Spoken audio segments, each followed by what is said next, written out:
Welcome, everyone, to this special milestone episode. I was so excited to get to 200 episodes. I love the title of my podcast this week, Never Missed a Beat. 200 weeks of growth, grit, and genuine connections. 200 weeks. 200 weeks that I have never missed having a podcast on Tuesday. Sometimes it was not too much down to the wire. Like I hear about podcasters who are like recording their episode the night before. It was never like that. But there were times when it was a few days ahead of time that I was just recording it. And other times I was sometimes 5 weeks ahead, which I loved because then I could work on other parts of my business. Because I started this podcast to just be part of my business, to be where people could get to know me and realize that, oh, I love how she does these things or talks about this stuff and I want to work with her. And I also just wanted people to know what I was learning about emotional regulation that I did not learn in about 45 years of my life. So even as a school counselor, and my school counseling program was amazing, and I learned a lot of things. We didn't learn specific skills on how to regulate our emotions, and that became like the biggest thing that changed my life. So I wanted other people to know about it.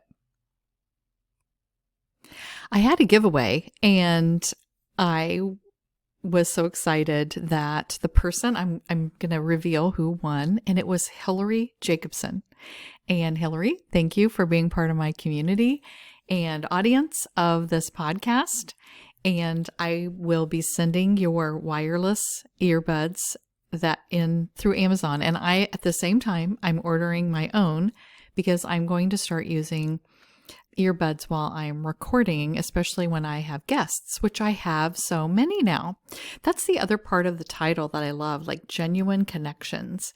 I had no idea when I started this podcast that I would meet so many people. That was not part of what I was thinking about when I was thinking about a podcast, because I was like, well, I'm going to have solo episodes where I'm just talking about emotional regulation.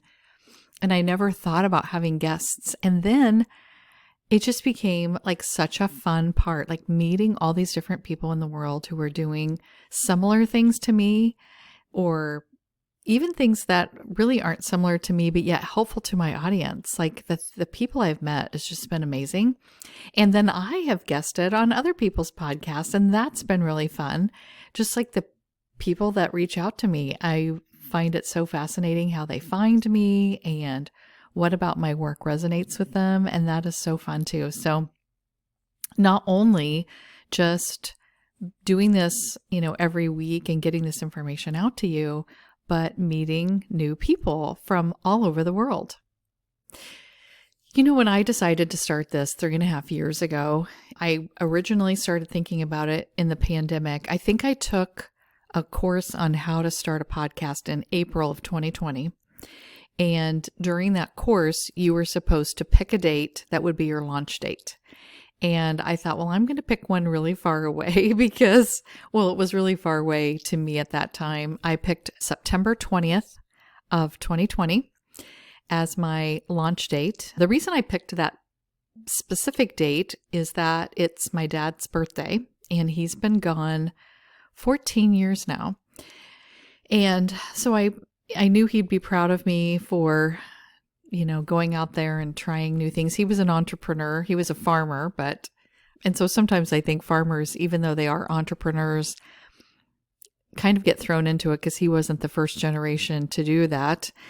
But I do see him as, he was building that business, and he would be really proud of me for building my business. But I remember when I was thinking about hitting the record button on the first episode, I couldn't hardly make myself do it. I was so scared. And it was so funny because when you record it, you can just delete it. When you're recording it, people aren't hearing you at that time. They're hearing the finished product.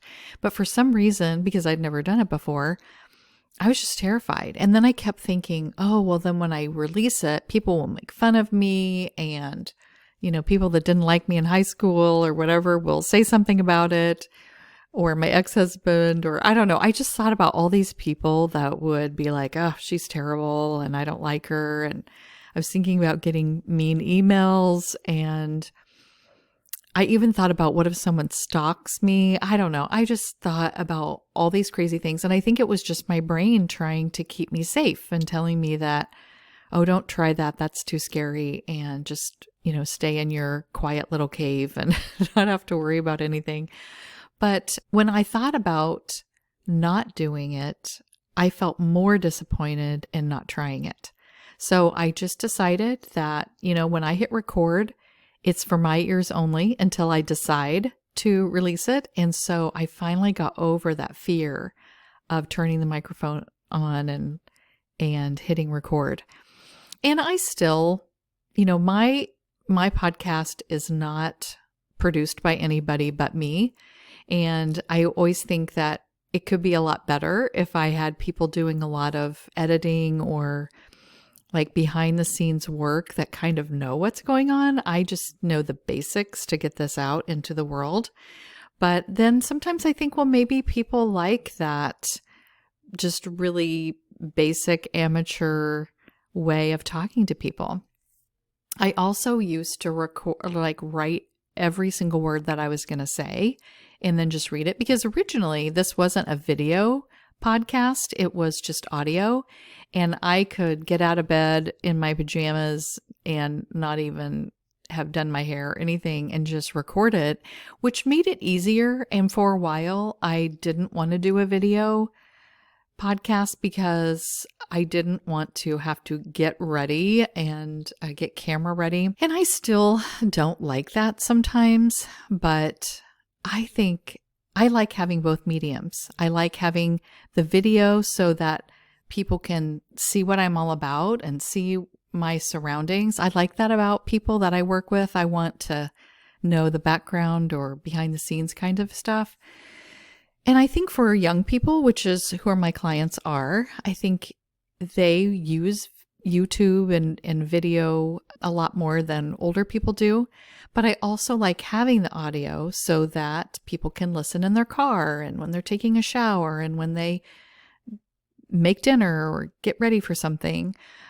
That's when I listen to my podcasts most of the time. I don't just usually, I think very rarely, if ever, I'm just sitting there. Like I'm usually doing something and listening to it as I go. And I like the audio form because I like if I'm walking or driving or really any of the tasks I do, I don't have time to actually be looking and watching something.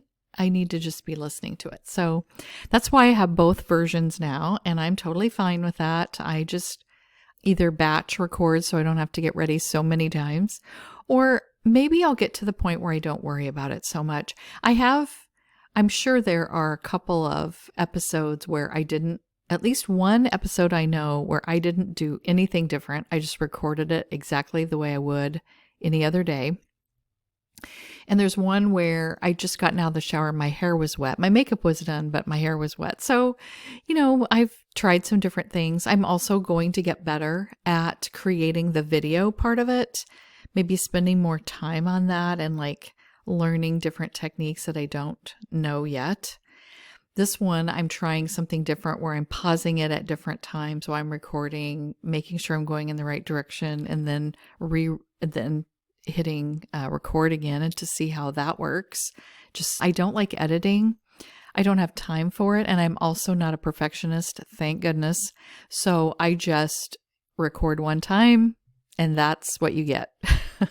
I take out a few things that are easy, but I don't do anything that takes a long time. I want to spend my time on creating content and working with my clients.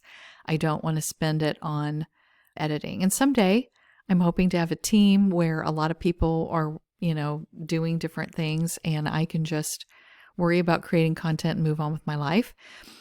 But this has been such a learning experience. That's part of what I want to talk to you about with 200 weeks of doing something over and over again. Like I've learned easier ways to do it, faster ways to do it. I've learned so much about myself.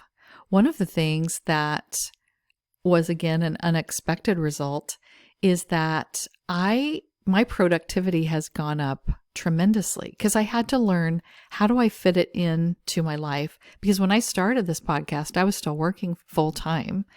And so I had to figure out how to manage my time and calendar my time so that I could do all the things I wanted to do and get this podcast out every week. And I have to plan ahead. I have to look, oh, I'm going on vacation. Well, I need to have these things done ahead of time. And so that productivity that I've learned in doing that has followed me into every part of my life. As an entrepreneur, you get to do whatever you want with your time. And I work probably 12 hours a day, Monday through Thursday. Friday, part of the time, I wouldn't say I work 12 hours on a Friday, but I work a lot. And even when I was, when this podcast started, well, what is so funny is that, and maybe other people who have podcasts when they started thought this too. I think I was just being really naive, but I really thought as soon as I recorded and sent it out into the world, the whole world was hearing it. I didn't remember or realize that there were millions of podcasts. I mean, I knew there was a lot, but I still thought that everyone would hear my voice. And what I found out was, like, having a podcast at the beginning is like just yelling in your backyard. Like, a couple of people are going to hear you, but it takes a while for you to get an audience. And there were times, because 3.5 years, 200 weeks is a long time. There were times when I was like, is anyone hearing me? Is this really worth it? Like, is this gonna do anything? I want people to know what I'm talking about, but I'm so glad that I didn't give up. And I knew that I'd be disappointed in myself if I did. So there was never like a big push to like not do this, but in the last 6 months, I have tripled my monthly downloads. And so it just took time for people to hear me. You just have to, one person has to hear another thing.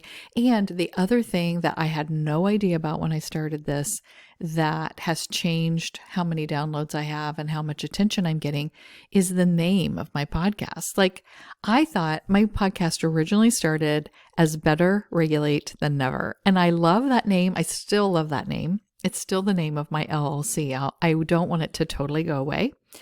But there were people along the way, even early on, that would tell me that's not a good name for your podcast. And I was like so stubborn about it because I was like, it's so cute. But the reasons that they gave me were the very reasons why changing it did help.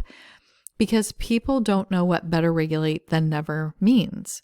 And my podcast originally was just all emotional regulation, which is an amazing skill to have. And I think it's the secret sauce to having a great life. But people aren't searching on the internet or searching for podcasts about emotional regulation. People don't know that that's what they need. So when I changed the teen anxiety maze and focused on anxiety, which is a form of emotional regulation, people started, like when they were searching for teen anxiety or anxious teens or parenting teens with anxiety or whatever, my podcast and my information and my website come up. And then they're like, oh, who's this lady? Then people started listening. So that was very helpful advice that I didn't listen to at the beginning, but when I finally did, it was exactly what needed to happen. And then it was so weird how all the pieces fell together when I decided, okay, I'm going to do teen anxiety. And at first I was scared of that because I was like, well, I'm not an expert in anxiety. Like, I've worked with lots of people who have anxiety. Then somebody asked me, what is the main concern that all of your clients have? And I was like, oh my gosh, it's anxiety. And I've been helping them with this, and it's like, oh, this makes sense. And then I started thinking about how my daughter grew up with anxiety and wasn't diagnosed until she was an adult, but all the things that we went through. And I'm like, I'm the perfect person to do teen anxiety.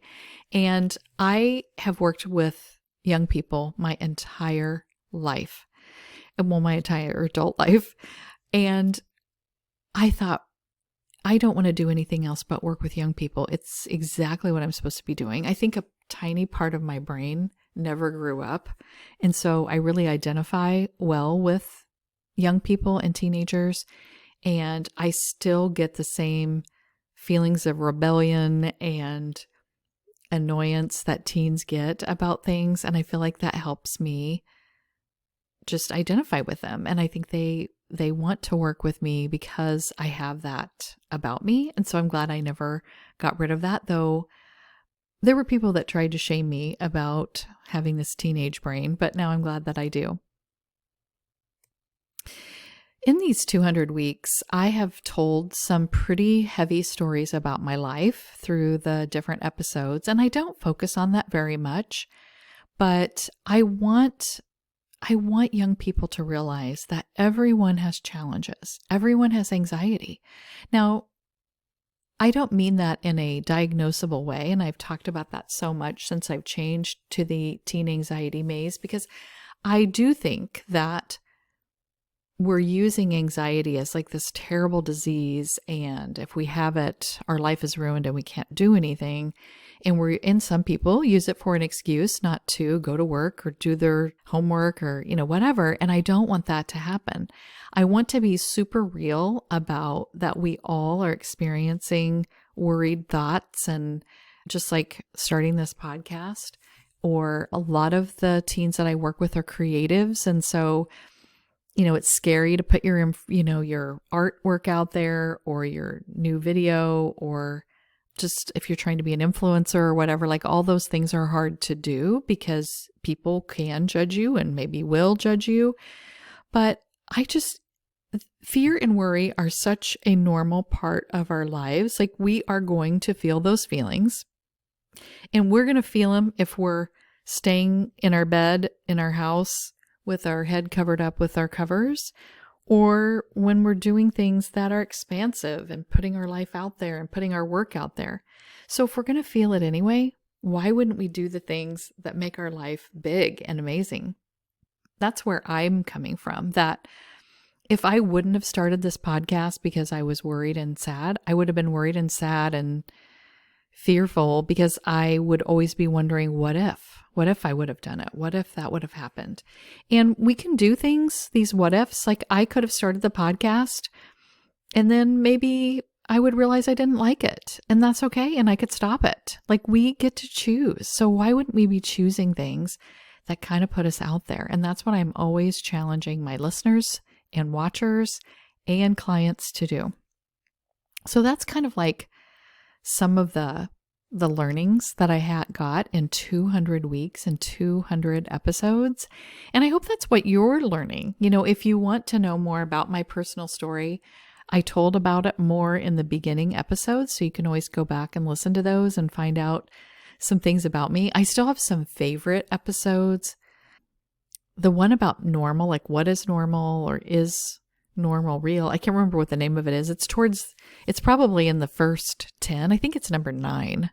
That's still my favorite episode. And I think I even cry in that episode. Like, I've been vulnerable, open, honest with people about everything. And sometimes I was like, oh, was that a good idea? And then I'm just like, I'm just being me. I'm just telling the truth about things. I'm just being vulnerable and trying to help people to have their best life. That is what my job on this earth is to help young people have their best life and to realize good things about themselves. Because I think that's what was missing from my teenage life, is that I thought something was wrong with me and there was no one telling me that there wasn't something wrong with me. And maybe it was because I wasn't telling people that in my head, I was telling myself something was wrong. I don't think I told adults, but there were some adults in my life that were not good. Not my parents. My parents were fine. They didn't know how to raise me, but they were fine. They just weren't educated in child development, I think. And so that's probably part of the problem. But